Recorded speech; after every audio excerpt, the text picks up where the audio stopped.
शिव महापुराण कथा को कि व्रत बहुत बड़ा है, बहुत बड़ा व्रत है,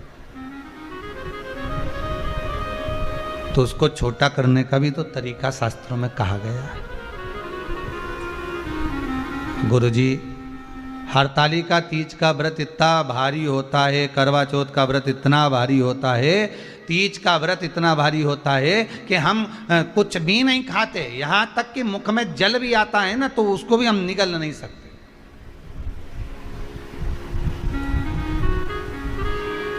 अब इतना भारी व्रत, और शास्त्र कहता है कि हरतालिका तीज का उद्यापन तो पहले होता ही नहीं, एकादशी का तो हो जाता है। और यहाँ तो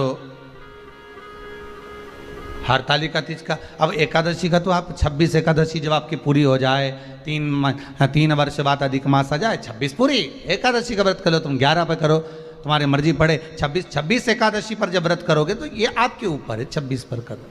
पर हरतालिका तीज का जो व्रत है इसका उद्यापन तो ना तो पहले होए और इसका उद्यापन ना 13 वर्ष के पहले होए। इसका उद्यापन तो जब तक कन्या हो, चाहे स्त्री हो, चाहे नारी हो, चाहे पुरुष हो, हरतालिका तीज का अगर उसको उद्यापन करना है तो 13 वर्ष तक तो आपको व्रत करना ही पड़ेगा, उसके बाद ही इसका उद्यापन होता है।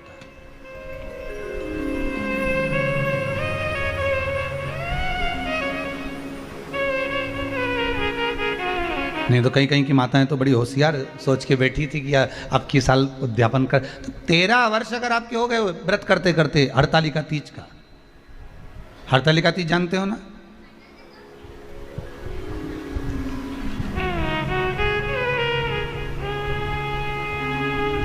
तेरह वर्ष अगर आपके हो गए भगवान की भक्ति को धारण करते करते,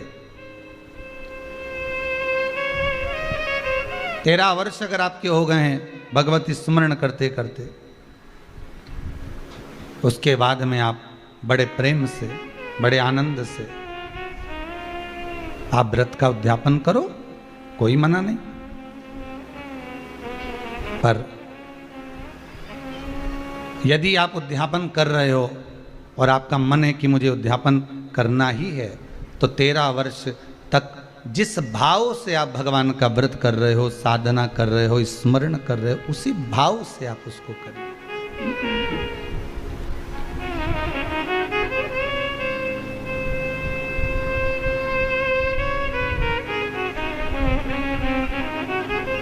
गणेश चतुर्थी के एक दिन पहले आ जाती है, सहज भाषा में समझ लो तीज को, हस्त नक्षत्र तृतीया।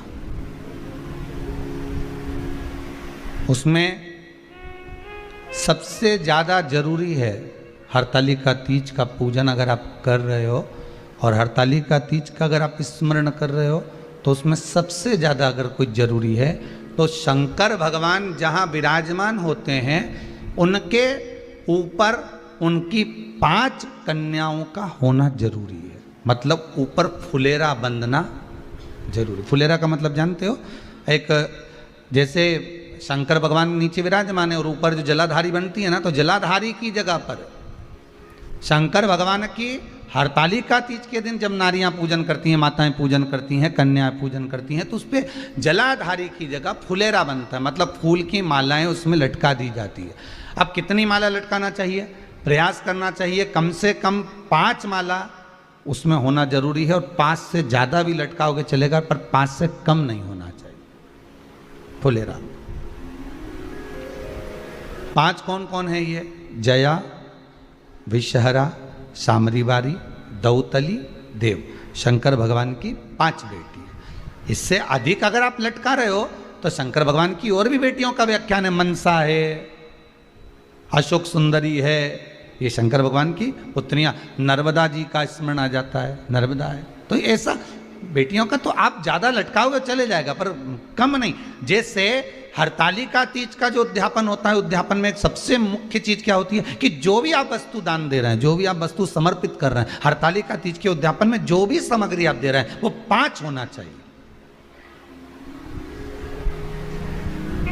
जैसे फुलेरा का वर्णन किया कि फुलेरा 5 माला से ज्यादा होगा चलेगा, पर 5 से कम नहीं, अधिक दाम नहीं।